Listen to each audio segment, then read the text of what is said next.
From the Stone Age to the Space Age, humans have prized asbestos for its incredible resistance to fire and other elements. Welcome to Asbestos Rewind.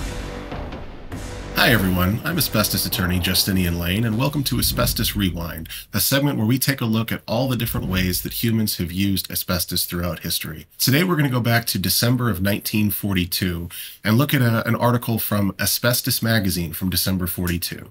This is a column they called They Say, which was just little bits and clips of news that they found interesting. And there's a couple of things here that are kind of fun to talk about. A new type of throwaway coaster made of asbestos and chemically treated paper was recently advertised by one of New York's leading department stores, Saks Fifth Avenue. The coasters are reversible and may be used several times before being thrown away.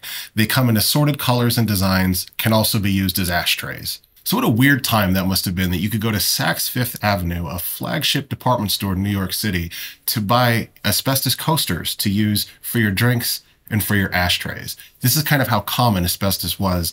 It was everywhere. And one of the goals of this segment is to let people know how much asbestos was just being used all over the place. But the real reason I wanted to show this to you today is this top story.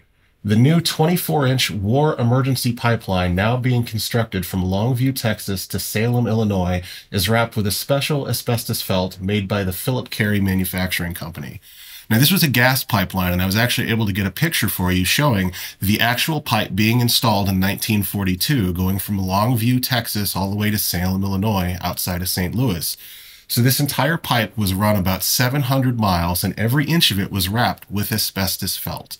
Now, Philip Carey eventually became the Celotex Corporation, and today there is a Celotex Asbestos Trust. And I remember actually hearing the very first story any of my clients told me about asbestos felt made by Celotex was there's a gentleman who did a lot of roofing work, and he told me that his supervisor wanted to convince him, oh, you don't have to worry, asbestos is safe. So they would take rolls of the asbestos felt, and they would roll it up into cups and pour water in it and drink out of it. So it was certainly a different time that my client was living in, that people think like that was perfectly safe. And I want to just really just get across every single inch of this pipe would have been wrapped with asbestos. And you'll see all of these people here, they're not wearing any breathing equipment or protection whatsoever. They all would have been exposed to great amounts of asbestos when they cut that felt and put it on the pipe. This pipeline was critical for our war efforts, and like so many things with asbestos, it was out of people's eyes. They just never saw it. It was a part of the background that helped make modern life possible. So thanks for tuning in for today's Asbestos Rewind, and today we talked about asbestos felt on pipes.